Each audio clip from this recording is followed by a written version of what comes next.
This is La Ponten Tunnel. Anong tunnel ito?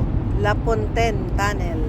Kahit mga ang bus halos ano na yung bubong kaunti diferensya na lang parang ano na sa kanyang yan Lapit na yun. Mas mahaba yata to kaysa sa Bilmari Tunnel. Ito yung La Fontaine, yung pinakamas mahaba. Yun, haba tong tunnel na to, guys. Ayan. La Pontaine Tunnel going to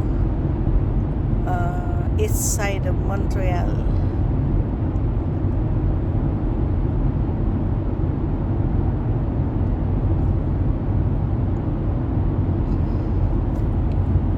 Mahaba nga ito, mas mahaba sa Bilmari Tunnel to.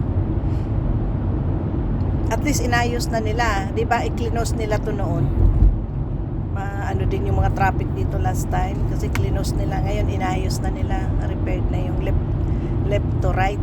Inayos na nila. Yun, palabas na kami. So medyo mahaba-haba nga tong GPS tunnel. signal lost. Oh, bakit ang GPS signal lost? Nakalabas na nga tayo na wala daw yung yan, nakalabas na kami sa tunnel. Yun, maliwanag na.